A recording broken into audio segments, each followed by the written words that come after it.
I worked my entire childhood, saving every single penny for college, only for my parents to demand it all. Not for my education, no. They wanted it to fund my older sister's cosmetic surgeries, because, get this, she was unpretty after her second divorce at 25. That was the moment everything changed, and frankly, I thought I was going to lose my mind. What would you even do in that situation? Growing up, my family was, well, problematic.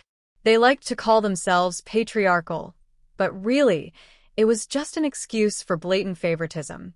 My older sister, Grace, who's 25 now, was always pampered, adored, the golden child. Me? I was the 18-year-old male heir apparent, expected to be serious, responsible, and ready to take over my dad's business. But here's the kicker, they never actually supported me.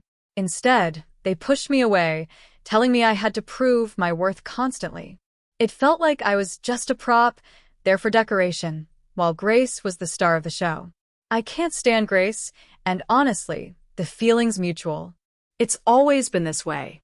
She's insufferable, truly.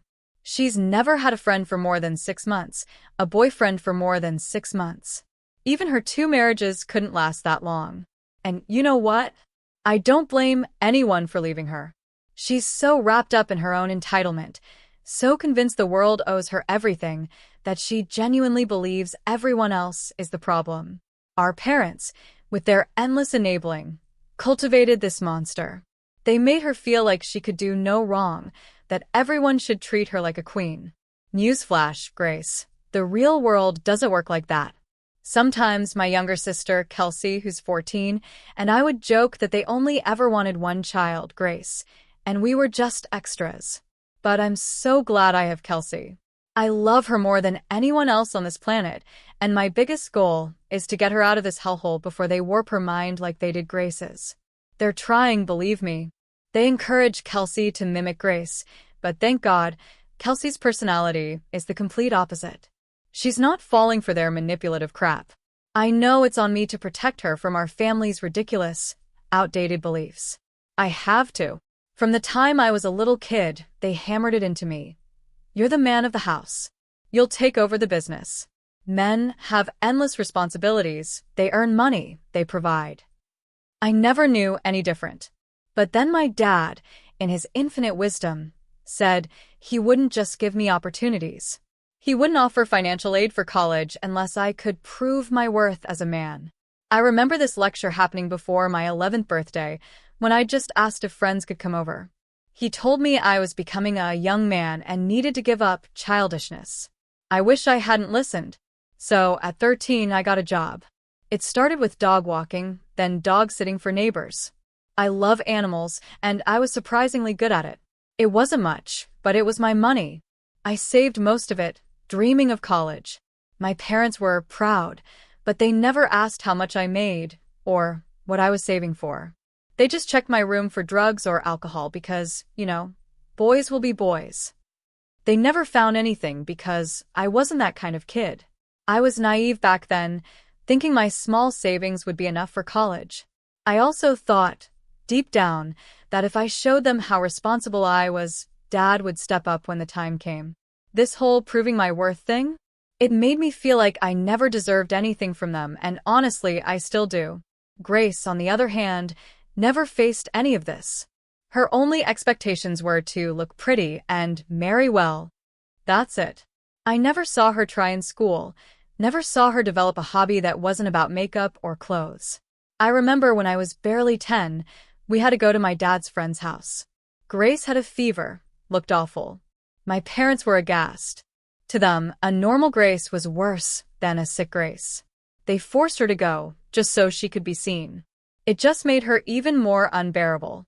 They tried pulling the same garbage with Kelsey, but I've been fighting tooth and nail to prevent it. Plus, with Grace's constant drama, they're usually too busy to bother Kelsey or me much. A few weeks ago, everything blew up. I got into one of the best universities in my state, full scholarship. I was so proud. My parents were proud too, for a second. Dad even said he was impressed. I rarely hear those words, so they meant a lot. But then he dropped the bomb. Since you have a scholarship, You can just work to pay for your living costs. My heart sank. I'd been working since 13, slaving away, precisely because I thought this was the way to earn his help. I'd hoped my late teens would be a break, a chance to just be a kid. He said he was training me for the trials of life. What trials? I could have had a normal, comfortable life. I was sullen, but I knew I had to talk to him. The worst he could do was yell, right? I needed rest. I needed a break. I needed a life. I went to him, laid it all out, told him I'd busted my ass for years, that he'd promised me help if I proved responsible. I didn't know what else I could do to prove my worth. I was tired. I wanted a good college experience, and I needed his help with living expenses. I had a good sum saved, but it wouldn't cover everything. He just sighed, looked defeated. He said he understood, but Grace was going through a lot right now. I lost it. Grace is always going through a lot. I yelled. You've always preferred her. You paid for all her expensive clothes, her makeup, both her weddings. And for what? So she could get dumped twice because she's an idiotic ass with no personality. Dad just looked exasperated, saying he had to help her. She was in a very bad place. This bad place. Her first husband, Luke, a friend's son, dumped her after a year when she was 20. Her second husband, Andy, was a total creep, a serial cheater. Everyone hated him, even our parents, but Grace wouldn't listen. She claimed she couldn't bear another failed marriage. Guess what? He knocked up another woman and left her anyway. That was a year ago, and she's been home ever since, making everyone's lives miserable. And now my parents, realizing their project Grace has failed, have set their sights on Kelsey. But I'm not letting that happen. I've trained Kelsey well. I honestly don't feel bad for Grace. 2 divorces by 25 is rough, sure, but I just can't bring myself to care. I've never liked her, and I don't think I ever will. So, Dad reiterated. Grace was his focus. I needed to be understanding. I wanted to scream, but then he said something that made all that simmering rage burst. He told me, straight-faced, that since I had a full scholarship and was practically sorted, he wanted me to give all my savings to him for Grace. And for what, exactly? Cosmetic surgeries. Because she felt her husband's left her, because she wasn't pretty enough. I have never heard anything so ridiculous in my entire life. The anger that surged through me was volcanic. I honest to God don't know how I didn't hit him. I started screaming. I don't remember exactly what I said, but it wasn't sweet. It was nasty, a verbal onslaught of years of pent-up resentment. I told him he'd ruined my childhood with his stupid notions, that he'd failed both Grace and me. Grace was an unemployable piece of crap because they never let her develop a personality beyond being beautiful. Now they felt guilty, so they'd pander to her every whim.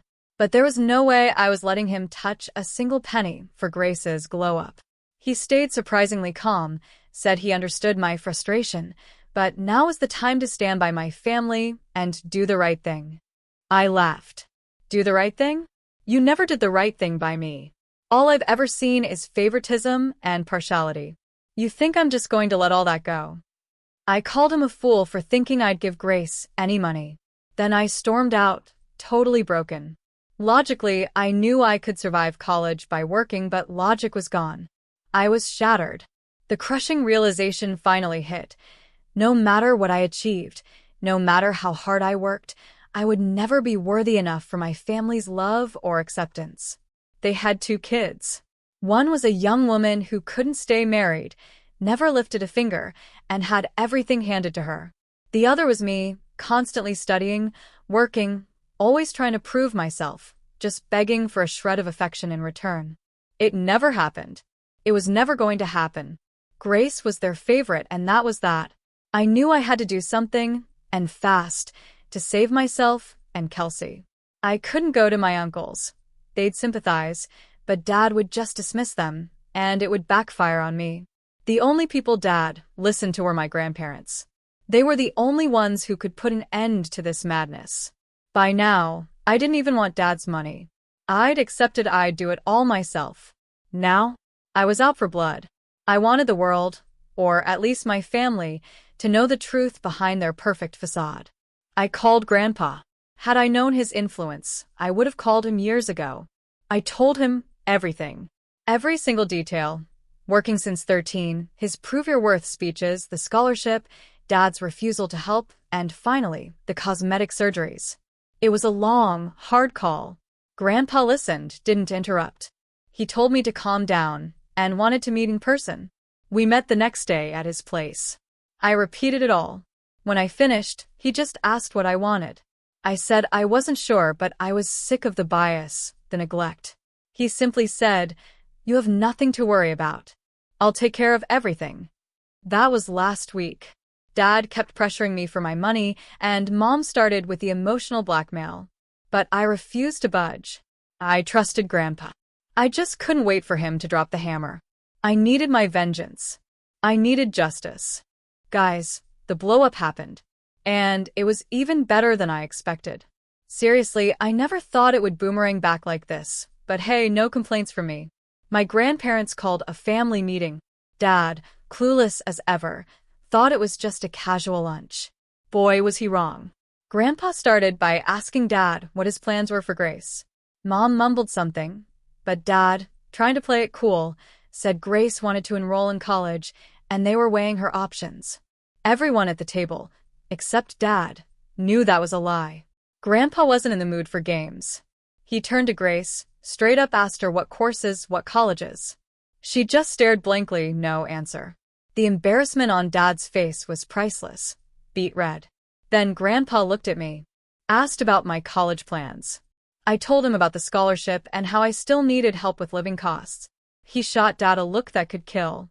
Dad pretended not to see it. Then Grandma chimed in.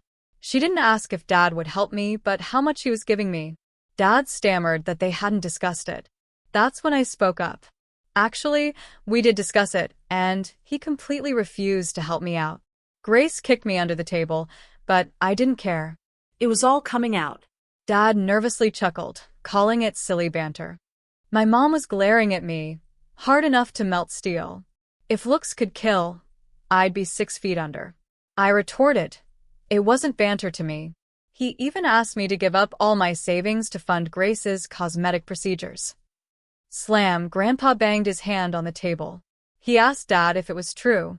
Dad was too stunned to lie. He just said, yes. The whole room went silent. Grandpa, bless his dramatic heart, slowly looked at every single person there. He asked Dad why he was behaving this way. Dad had no answer. He turned to Mom, asked her how she was okay with this partiality. She said nothing. Then Grandpa stood up. He said that since the parents in the room were choosing to stay silent, he had no choice but to take matters into his own hands. He dropped the bomb. He had set aside a $300,000 inheritance for the 3 of us. He'd initially wanted to divide it equally, but given how my parents were focusing all their energy and money on Grace and none on Kelsey or me, he was forced to rethink.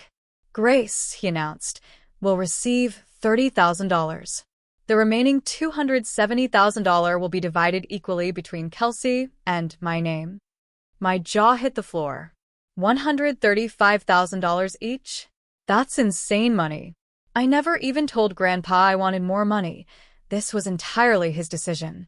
And when he said it, all hell broke loose. Grace started screaming, yelling about how unfair it was, how she only knew about this now, and how she was getting peanuts. Grandpa shot back that all her life she'd gotten everything, and Kelsey and I had gotten peanuts, but she hadn't protested then. Dad tried to argue, saying Grandpa was discriminating. But Grandma cut him off. We're not discriminating, she said, her voice sharp. We're being fair. It was you two who started the discrimination. We're just trying to make things right for the 2 children you treat like dirt. She added that none of this would have happened if they'd been good parents. Dad, still trying to defend Grace, said she shouldn't be punished for a crime she didn't commit. That's when Grandpa went wild. He was still somewhat civil, but Dad's endless self-defense, his inability to apologize, pushed him over the edge. Actually, Grandpa said, a dangerous calm in his voice, your father is right. Grace took a shaky breath next to me. A sigh of relief. The real culprits here are your mother and father. Poor old Grace isn't to blame. Then he paused, his gaze fixed on Dad. So, in light of that, your father's share of the inheritance will also now go to Kelsey and my name. All the color drained from Dad's face. He hadn't seen that coming. He quietly said Grandpa couldn't do it. Grandpa just looked him dead in the eye and said, "Watch me." It was a dead-ass Chad move. That man has my utmost respect. He said he had nothing more to say, gathered Grandma, and they left. He warned Dad not to harass or manipulate Kelsey or me, because we were innocent. If Dad tried anything, Grandpa promised he could go a lot lower. Dad's been absolutely terrified ever since. He hasn't said a word to either of us. Kelsey doesn't fully grasp the magnitude of what happened, but I know Dad is petrified. Mom's been trying to talk to me, but I've just been avoiding her, like I've done my whole childhood. Suddenly, I'm the hot commodity. Everyone's sucking up to me, even Grace. I told her to piss off. She was the last person I wanted to talk to. I'm so glad Grandpa cut them off. Now they'll finally face consequences. And me? That's a lot of money. I'm set for life with that kind of head start. I don't have to worry about college, or even after college. Update 2 asterisk. This is just a small update. I've officially left for college. Leaving home was bittersweet. Kelsey hugged me, crying, and yeah, I cried too. I know it's going to be so hard for her there, and I know my parents will try to manipulate her. I've told her to tell me everything, and she promised she would. I just hope I can do enough to protect her, to keep her from getting brainwashed by the people I have to call my parents. Grandpa said I could use part of my inheritance for living costs, and I'm incredibly grateful. But I told him I'd probably still get a job. For me, it was never really about the money. It was about the lack of acceptance, the constant neglect, the rage. He respected my decision, told me I was much more of a man than his own son. That hit me really deep. He also told me to enjoy life, because responsibilities would always be there. We agreed. I'll try working, but if it gets too much, or if I need a break, I won't hesitate to use my inheritance. It's mine by right. I thanked him, and we both got a little teary-eyed again. I don't think I'll end up using the inheritance. I don't even mind working, but it feels incredibly nice to have someone support me, to have someone to truly bank on financially, yes, but more importantly, psychologically. I guess I've missed this feeling my entire life, and it's all very overwhelming right now. Have you ever had to fight so hard just to be seen or valued by your own family? What would you have done if your parents tried to take your hard-earned savings for something so outrageous? Let me know in the comments below. I really want to hear your thoughts.